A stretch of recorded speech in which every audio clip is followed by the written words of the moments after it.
Good evening and welcome to our debate. My name is Vertice Shirley and I am the introducer for our debate team. The topic we will debate today is service delivery for transition age youth and adults, empowerment versus care. We will be conducting this debate in an informal format, developing as our argument for empowerment using supported employment, vocational rehabilitation, and transition services. And we will develop our argument against care by using barriers for cost of vocational rehabilitation, failed transitional services, and employers' negative outlooks. Let us begin by introducing our team. We have Jessica Bowles as the summarizer, Kendall Perry as the researcher for both sides of the argument, Henrietta Hand as the illustrator, and Ashley Formosa as the fielder. As outlined by the idea, transition services are designed to facilitate the youth with disabilities movement from school to post-secondary education, employment, housing, social relationships, and healthcare. With the appropriate support and gradual exposure, the adolescents with significant life challenges can learn how to trust and engage with others. They can become part of their community. They will develop self-efficacy and become competent as they transition into adulthood. In fact, securing an employment plan is an important objective in the lives of individuals. As reported by Autism Speaks, 50,000 autistic teens turn 18 each year without marketable skills. With a nearly 90% unemployment and underemployment rate for individuals with autism, job prospects for adults with autism are extremely bleak. Often, due to the communication and/or behavior challenges, students with autism have limited opportunities for career development and work experience while in high school. The lack of employment for adults with autism creates a heightened sense of isolation, despondency, and dependence on others, which negatively impacts the whole society. Empowerment versus care. Let's begin the debate by defining these terms. Empowerment. Empowerment is defined as the acquired knowledge and learned skills needed to maximize independence and self-sufficiency. The most effective transition education program includes a collaborative learning environment that stimulates real-world experiences and incorporates daily, community-based instruction in a natural setting. IDEA's federal special education law requires that school districts assist students with disabilities in making their transitions from school to work and life as an adult. Agencies such as career centers and vocational rehabilitation are very helpful in assessing the individual's strengths and preferences. It is important that an individual with autism have opportunities such as volunteering, internships, job sampling, and to build their strengths and maximize their challenges before their work experience begins. Care is defined as human service agencies along with educational agencies convening interdisciplinary teams which work collaboratively with the adolescents and their parents and caregivers. These teams create comprehensive education, transition, care, or treatment plans for the individuals with disabilities. Typically, these teams convene for adolescents who are thought to be in need of intensive support. Care can also be defined as systems of legislation, laws, people, and institutions that impede or withhold the progress of a specific individual. Care can be isolating, and care can be misrepresented as affection and help in certain instances, or disguised as supportive, but really is only beneficial to one party involved. Care impacts an individual's ability to become empowered. Now, Jessica will present the facts of our argument. Jessica?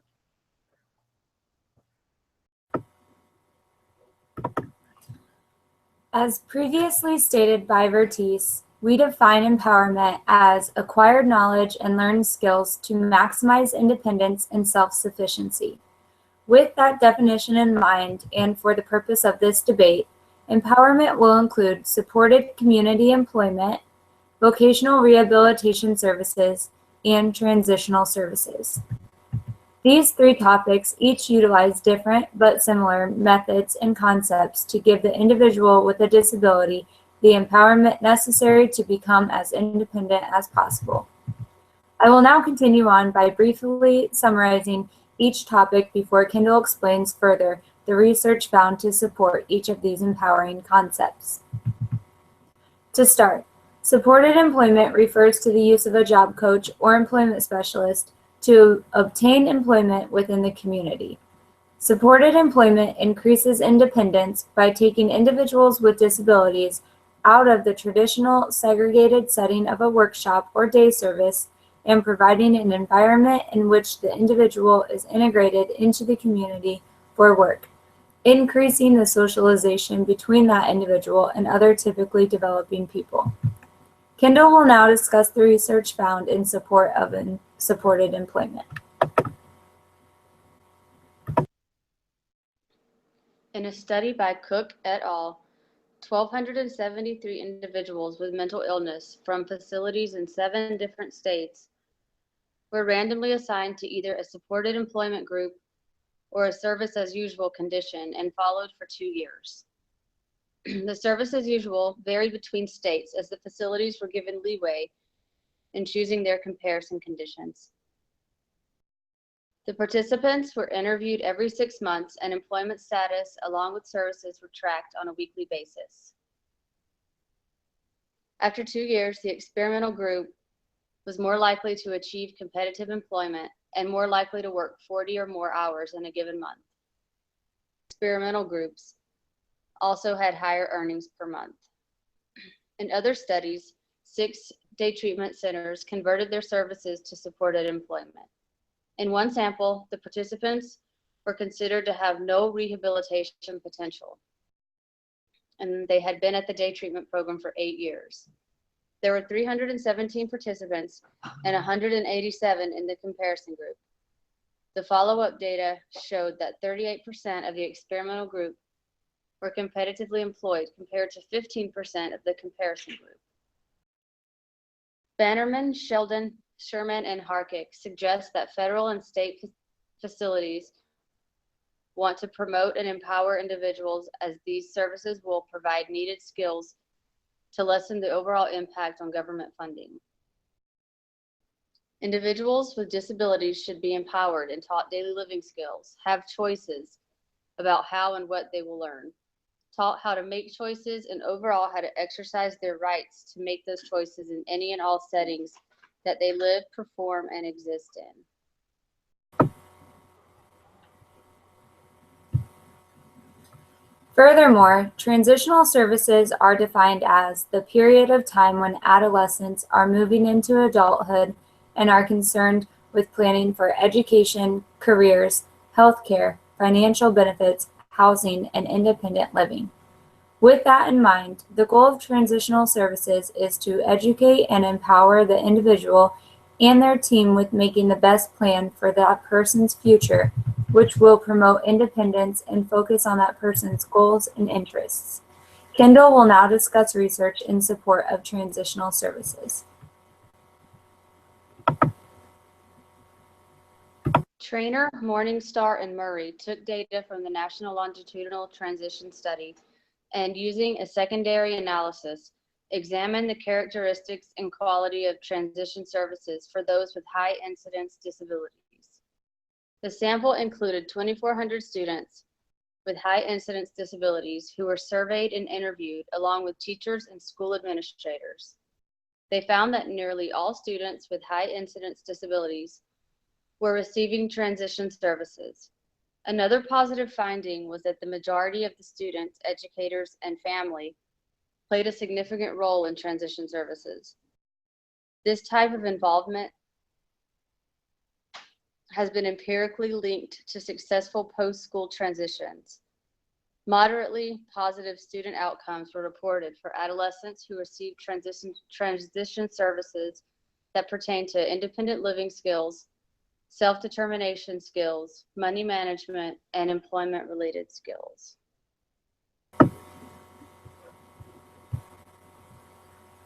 Finally, vocational rehabilitation is a process in which a counselor, known as a VR counselor, will work with a team, including the individual wanting employment, their employment specialist or job coach, and whatever other team members necessary, which could be parents, guardians, a close mentor, paid staff, etc., to come up with an employment goal. The VR counselor will then provide professional counseling to overcome potential barriers that individual might come across while searching for or training in community employment. VR is an empowering tool for individuals with disabilities that wish to gain employment based on their services. Kendall will now discuss research found on vocational rehabilitation.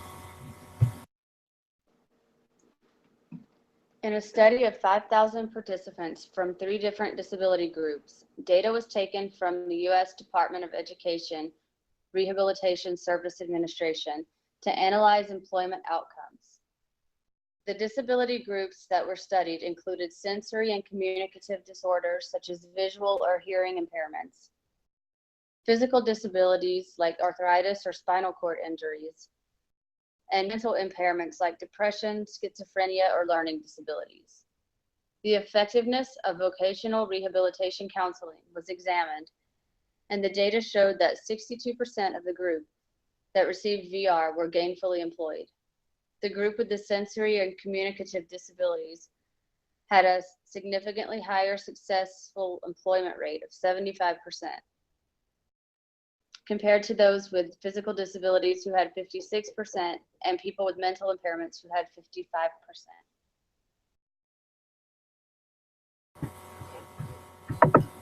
And now for care. Care is defined by the Merriam-Webster dictionary as many things, one being things that are done to keep someone healthy, safe, etc.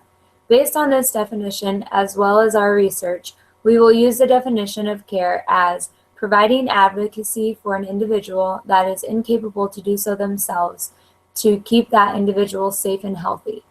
Also noted in the introduction, care can be defined as systems of legislations, laws, people and institutions that impeded or withhold progress of a specific individual.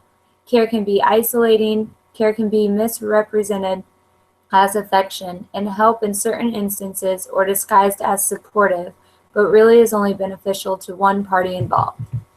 Care impacts an individual's ability to become empowered. In a nutshell, the team is there to support the individual and basically protect him or her from negative stigma that comes from having a disability diagnosis by providing care. For the purpose of this debate, Team Care will represent the barriers of the costs of vocational rehabilitation, failed transitional services, and the negative outlook employers have on hiring individuals with disabilities. I will now continue on by briefly summarizing each topic before Kendall explains further the research found to support each of these caring concepts. To start, Social Security pays vocational rehabilitation agencies to provide these counseling and supported employment services. Basically, it costs federal dollars to provide VR counseling and supported employment services. The cost of VR services varies depending on the disability and the length of time that individual is receiving VR. These costs also vary depending on the state, as each state has their own budget. For example, from 2013, California spent $525,123,818 between federal and state funding, serving 72,030 people, while Michigan spent $119,032,502 in 2014 between federal and state funding, serving 34,435 people. This is based on Florida Legislature's Office of Program Policy Analysis and Government Accountability VR memo from January 5th, 2015. Kendall will now discuss more research on why VR costs would support teen care.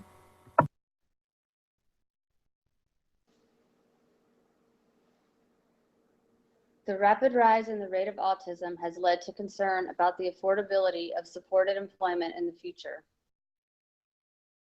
As autism rates rise and more people need services, costs rise as well. In a study of the database of the Rehabilitation Services Administration, the cost and the effect of vocational rehabilitation were analyzed. The sample included 11,569 individuals who received VR services from 2002 to 2006. For this study, the term successfully employed was defined as a case being closed because an employment outcome within an integrated setting had been obtained. All other reasons for closure were coded as unsuccessfully employed. In 2002, 1,534 people with autism received VR services, and by 2006, that amount increased by 121% to 3,397. Showed that for every extra dollar earned by individuals with autism, it cost the VR program $26.74. The study also showed that the cost of VR services was higher for those with autism than for other populations. These higher costs, in addition to the 10 to 17% annual increase in the rate with autism, paints a picture of an exponentially higher cost of VR in the future.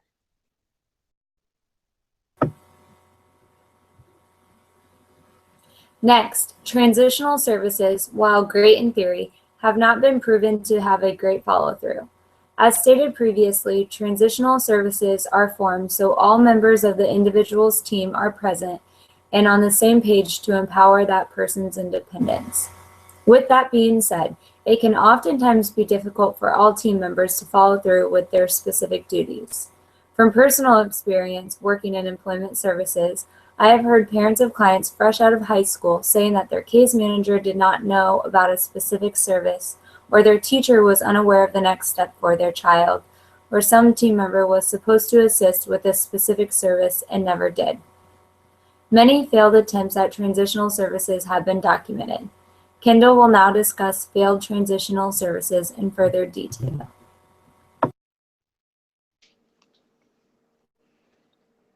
Data was examined from the National Longitudinal Transition Study to determine predictors of successful employment outcomes of special education students. Were followed for 4 years, and the data showed that some of the predictors including career awareness training, computer skills, and having had a job while still in high school, but receiving vocational services in high school and transition planning had no association with competitive employment. This signifies that the current transition services are not meeting the needs of this population. Other data from this study, which included parental interviews, shows that 23.5% of parents rate transition services as not useful at all, or stated it was only somewhat useful.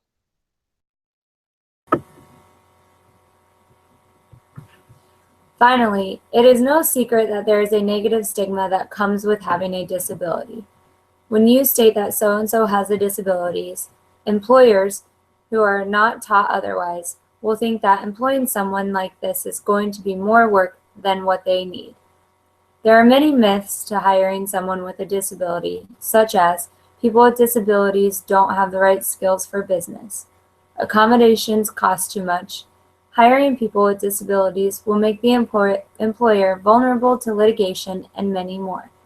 Kendall will now discuss research found to support the idea that employers have a negative outlook on hiring people with disabilities.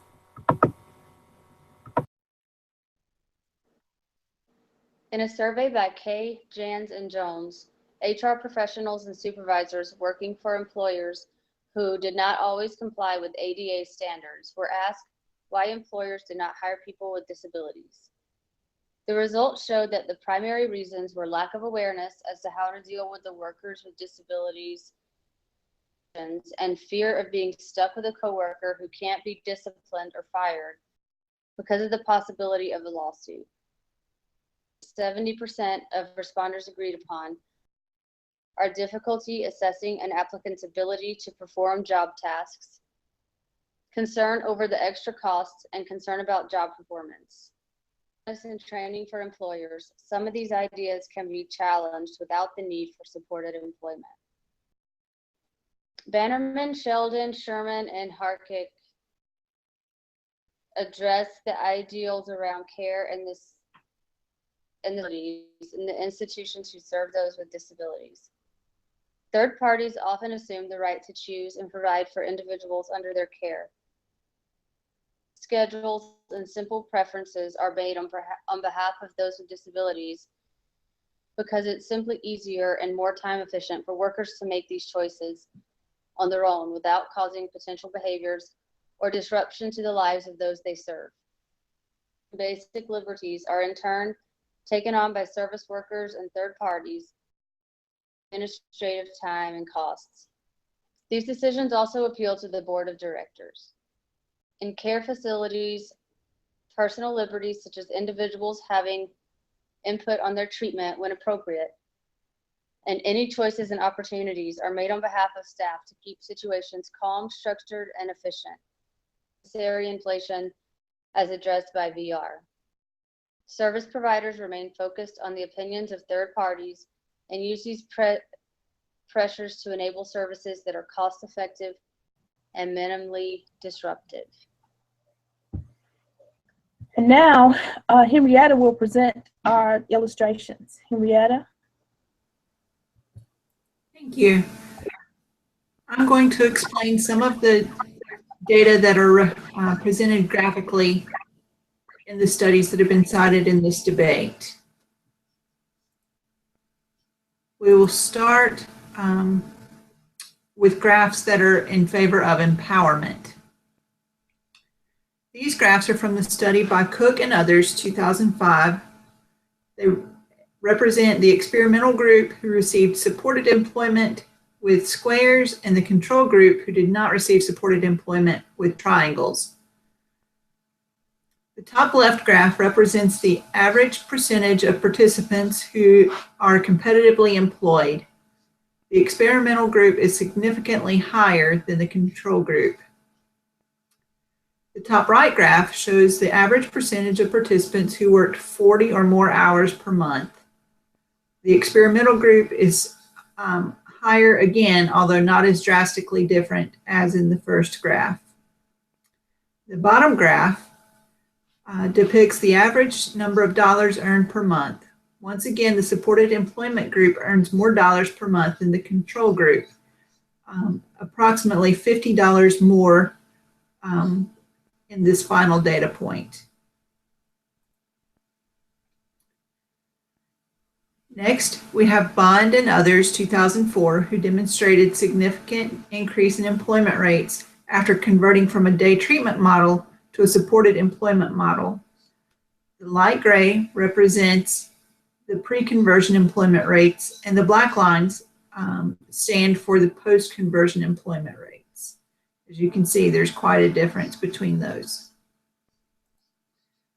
In this study, they also provided data on the employment rates in 9 randomized controlled trials of supported employment. These trials have random dates and are across 9 different states. As you can see, the supported employment has higher rates again. On the pro-care side of the debate, Kay and others, 2011, did a survey of employers to find out why they might be hesitant to hire someone with disabilities. The top 3 reasons were they're worried about the cost of providing reasonable accommodations so that workers could do their job. They don't know how to handle the needs of a person with disabilities on the job, and they're afraid that they won't be able to discipline or fire a person with disabilities for poor performance due to potential litigation. As you can see, 80% or more of the respondents were in agreement with these statements. They also ask about reasons for not retaining employees with disabilities. The top 3 answers were similar to those previously stated reasons: a lack of knowledge on how to handle the workers' needs. They're afraid the workers may become a liability, and they're worried about the cost of providing accommodations to workers with disabilities so they can do their job. And again, the rates of answering from respondents are similar, almost 80% or more for these questions.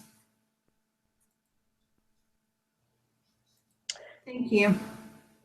Thank you, Henrietta, for the illustrations. And now Ashley will share with us question and answer. Q&A. Ashley?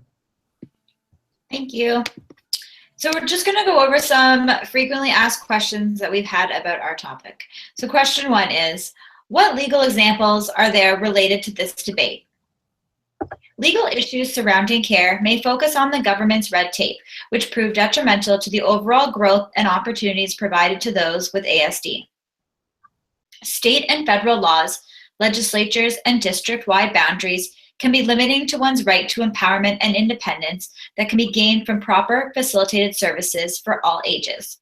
For example, the government imposes age cutoffs, forcing wait lists. And in Canada, there is little regulation in terms of who and what constitutes a special educator. The training provided to meet these qualifications are at times inappropriate and insufficient, leaving trained staff as lead supporters in the ASD community who have little background, diminishing the chances for empowerment. There are several legal cases in Canada that reflect families whose children were denied the right to empowerment based on government laws which denied access to education and basic liberties by stating only children with ASD between the ages of 2 to 6 would receive ABA services. In the cases of Weinberg, Destin, and Sigarian in Ontario, supportive education among these various school boards was not provided at the public school level. As a result, these families filed lawsuits against the Ministries of Health, Education, and Social Services in order to fight for the rights of their children to move them beyond care, seeking empowering opportunities in healthcare and education regardless of their age. In the United States in 1982, the Board of Education of the Hendrick Hudson Central School District was sued by the Raleigh family, defending their daughter's right to equal opportunity and fair education. Their daughter Amy was deaf and was initially provided with an interpreter in class. However, after a 2-week period, her instructor had deemed her a proficient lip reader, rendering his services unnecessary. In a follow-up IEP meeting, the family argued that the FM wireless device used in place of an interpreter was not sufficient in allowing for the same rightful education for their daughter as her peers. The Education for All Handicapped Children Act of 1975, at the time, did not see the need or value in providing the requested support to individuals with disabilities in the school board. Laws and legislations of state governments did not account for the required supportive services to facilitate and empower disabled children to actually reach their optimal learning aptitude. The courts had deemed that the school board was only acting as a care provider to students with disabilities based on the EHA Act.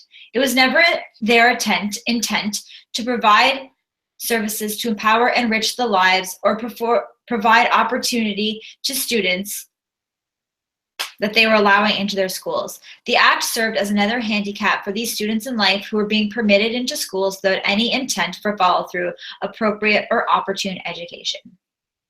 A second question we had was, how do legal outcomes relate to the pros and cons of this debate? So some of our pros are that lawsuits which challenge government laws at all levels pave the way for future opportunities for all within the ASD community. Without the voices of the suffering, new legislations, centers, funding opportunities, and services may not service or even progress. It is unfortunate that it has come to this level, that families have to put forth their life savings and air their family history to the public based on a section of society that has deemed certain people ineligible to the same rights and freedoms that others openly have and take for granted. Other considerations are the impact on society. When we empower people, we release release pressure on the system of care. When empowered, all members in a family are able to regain their own independence, trusting in treatment and the services that have been afforded and are made available to their child at any stage. Some of the cons are that families spend all their time and money in an already mentally, emotionally, and financially draining situation on almost a whim or cloud of hope for change. The main fact is that in even 2016, families are still fighting for their rights when the right to empowerment, fair and proper education, smooth transitions, and transition services should be provided automatically and not begged for or drawn out. In 2009, Hill & Hill conducted a study in which 62 lawsuits were examined surrounding families who had sued their school board over fundamental and so-called routine expectations that have been violated based on the provisions of IDEA. Within these lawsuits examined, 63% of the schools successfully triumphed their case, whereas only 29% of the families involved within the 62 cases saw some form of justice for their child. A third question we had was, what are the connections that can be made to the ethical codes? Ethical Code 1.05, Professional and Scientific Relationships. Students in the school board have been discriminated against because of their disabilities. There is evidence to show that schools have not provided equal opportunity to students in need. Post-secondary, we see adults who have been discriminated against by employers and employees. (2.05) Rights and prerogatives of clients. Client/students' rights have not always been held in regard. Families are left in the lurch, adults left without hope or plans. However, on the flip side, we have seen situations such as vocational rehabilitation services where providers are supportive and clients' rights are made paramount. Ethical Code 2.09, Treatment and Intervention Efficacy. There is historical evidence which indicates that the best interest of clients has not always been at the forefront. In the case of Rowley, her sign language instructor did not act in her best interest. He did not provide her with the most effective treatment opportunities. The consequences to abandoning her voice and impeding her ability to learn were not considered. 2.15, interrupting or discontinuing services. There are instances in which schools have not provided an opportunity for empowerment beyond their walls, where transition plans have been stalled, dropped, or no efforts were made to facilitate continued services. However, in accordance with IDEA, when followed, transition plans, if started early enough, can provide and capture those future opportunities.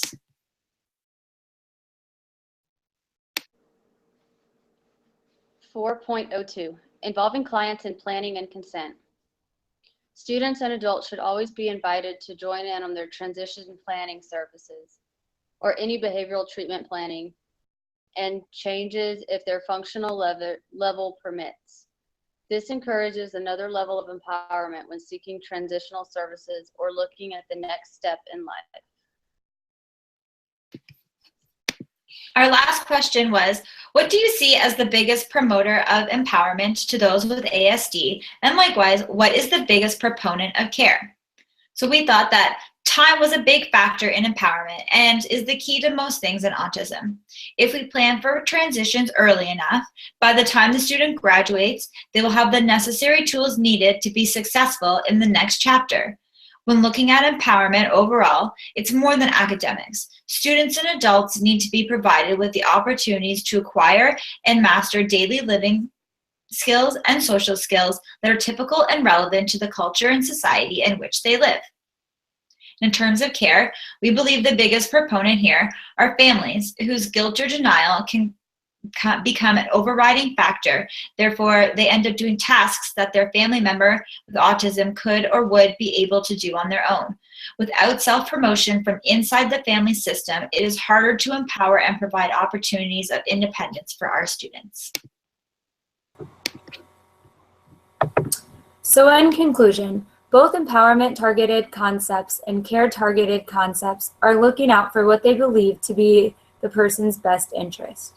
Based on our findings, empowerment more so promotes independence by providing services such as transitional services, which is designed to give the person a voice of their future goals, community employment counseling through VR, which is designed to promote independence through vocational goals, and supported community employment through the use of job coaches, which is designed to promote integration into the community. On the other hand, families have reported very negative experiences with transition services, which have often proven to fail due to a number of reasons, but mainly not allowing the individual to have a choice.